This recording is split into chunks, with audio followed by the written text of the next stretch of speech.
If there was one dish that Whitney loved more than anything in the world, it would be Ruth's Chris Lobster Mac. And hang on, if you don't like lobster, don't leave. You can make this without the lobster, and it's just mac and cheese that will literally blow the minds of anybody that tries it.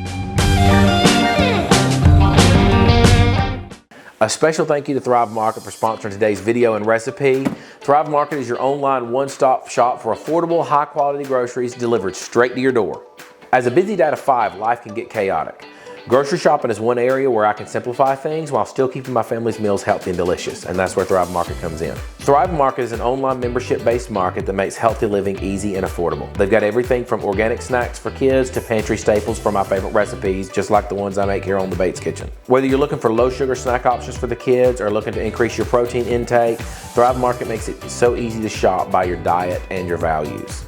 It's great knowing the products I'm buying are free from harmful ingredients like artificial flavors, artificial coloring, but one of my favorite things about Thrive Market is their price match guarantee. And they actually have some of the highest quality standards in the industry with over 1,000 restricted ingredients from their products. And you can curate your shopping experience in just a few clicks while trusting that you are getting quality products so you can shop worry-free. And as an added bonus, any order over $49 ships free, just as simple as that, and no tipping or additional fees. These good crisp cheddar cheese balls are pretty good. I might have to incorporate them into something like a snack. Nailed it. First try. Ish. So if you're looking to get high quality groceries delivered straight to your door at an affordable price, Thrive Market might be just what you're looking for. And you can save even more money by going to thrivemarket.com/Bates Kitchen. You will get 30% off your first order plus a free gift worth up to $60. The first thing about making good mac and cheese is we're gonna need the pasta. The most important part about this is the type of noodle I'm using. I'm using a cavatappi pasta, corkscrew, and this adds so much more texture than just elbow macaroni. It stands out. The first time that we actually tried it at Ruth's Chris, Whitney was blown away, and it's been her favorite ever since. And so the first step of me trying to make it was finding this stuff. Now that we're getting some tiny bubbles in our water, let's go ahead and add our salt. Just salt your water good enough that it tastes a little bit saltier than the ocean. So now that my water's boiling, I'm gonna go ahead and add my pasta.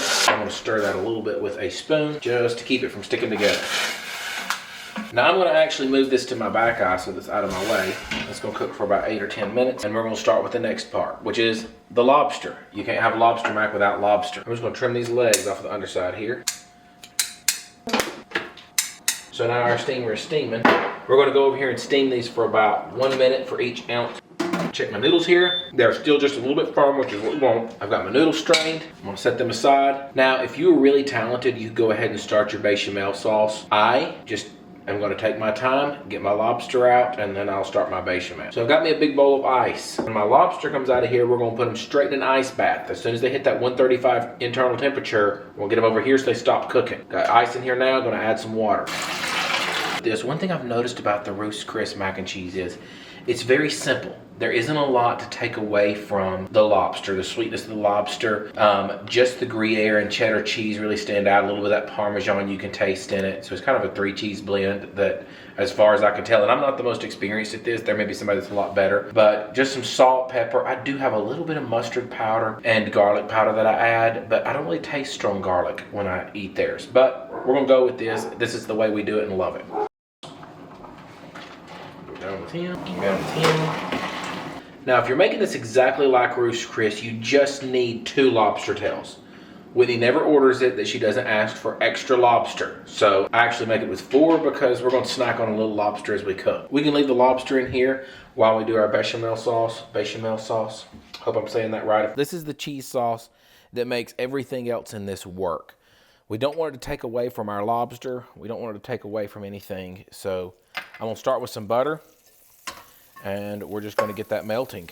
And as always, all of the measurements for everything in the recipe is down in the description below. Just go down to the description and you can find my recipe and you can try it, change whatever you want to, make it yours. Also, if you do not like lobster and you just like really good mac and cheese with a great cheese blend, you start right here. Just come straight to this point, boil your pasta, and this is gonna make an amazing cheese sauce with or without the lobster. So our butter's starting to foam. We're just gonna go ahead and add in some flour. And we're gonna mix this to make a roux. Now to cook that flour, we're just gonna kind of let it cook for about 1 minute. At least, somewhere between 1 minute and 90 seconds. It'll get a little darker, smells a little nutty. If you want a little garlic flavor, now's a great time to add you a little bit of garlic. We're gonna add some heavy whipping cream here. We're gonna keep whisking it in as we go. You can see it starting to, we wanna keep this whisking smooth, so we're gonna whisk it as we go. I'm trying to do this left-handed for the camera. It's the biggest downside to trying to do this on camera.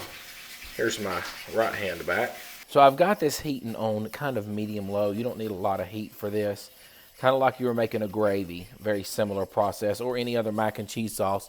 If you've made mac and cheese before, any other bechamel sauce is about the same. One thing also about Ruth's Chris lobster mac, if you've tried it, is it stays very creamy. This is not a dry mac and cheese at all. We're going to add in any seasonings or spices we want. That mustard powder now is a good time. I'm going to start with just about a half a teaspoon of salt. I don't want to over salt this yet, so we're going to add that in. Then I'm going to pull my heat off of it, and I'm going to start adding in my cheeses. I start with my Parmesan because this is the worst melter. We're just going to whisk it while we add the cheese, and we're going to go whisking this until it's completely melted. If you don't get this stuff completely melted, you're going to have pieces of unmelted cheese in there. It won't melt if it doesn't melt now. You don't want to get big clods in there, so just do about a handful at a time. I'll leave a little Parmesan to sprinkle on the top here, so we'll set that aside. Now I'm going to go in with my cheddar. I'm going to sprinkle in about a handful of this, trying to just keep it even here. This melts so much easier. The cheddar and the Gruyere both just melt so much easier. You can just see it getting super cheesy. Now I leave most of the orange for the top. If you need a little more heat at this point, turn it on very, very low, especially if you're using electric. You don't want a lot of heat at all to make everything separate. Your sauce should be hot enough if you let it simmer for a good little bit that it should be perfectly fine to melt all this cheese. Now we're gonna go in with the Gruyere. This is really what it's about. Hope I'm saying that name right too. You never know with these things. The internet will find you. I've learned more from making YouTubes than I have from watching them by now. Every time I do something, somebody weighs in to tell me a better way to do it. That's my favorite part of cooking on here now.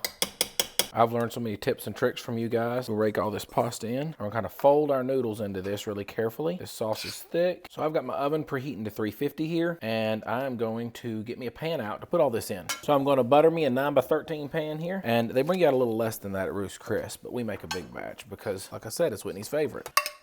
Before this goes into the oven, just wanna take a little test to make sure we're gonna like it, and we're gonna love this. Chop this up. I have cleaned both my shears and my cutting board, just so you can be aware of that. And really easy, we're just gonna cut right down the spine here, and then we can just kind of peel that apart, and I'm just gonna run my fingers down both sides and pop it right out of there. So this is real simple. I've just piled it all right here, and we're just gonna rough chop it. And wow, that's just so beautiful. So I got a little happy, added a little bit too much cheese to my cheese sauce there, but it'll be fine. I'm just gonna sprinkle this lobster over top of it. And like I said, Whitney likes a lot of lobster. If you don't love seafood, skip this step and go straight to this. It's time to add all the remaining cheese. I should have more cheese than this, but I put it all in the sauce. So I might have to shred a little extra.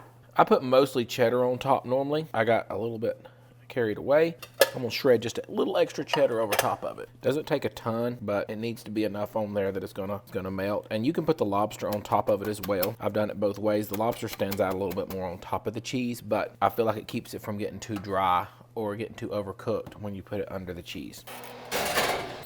20 minutes from now, we're gonna be eating awesome. When Ruth's Chris brings this out and it's just bubbling like that, just fresh out of the oven, they warn you it's a hot plate. Let me tell you, there is nothing in the world that compares to this. You're gonna love it. Let's see if I got this right. With no further ado, it's time to take a bite. And look at that. That's one thing about the Ruth's Chris's. It's just swimmingly cheesy. Oh, this is very hot. Nailed it. Nailed it. If you had put Ruth's Chris in the room, look at that. Look at that. How impressive. Beat that with a stick. Let's get a little piece of lobster. I don't know why I say the things I say, but wow. Ruth's Chris lobster mac and cheese, a whole lot cheaper, and it's so easy, even I could do it.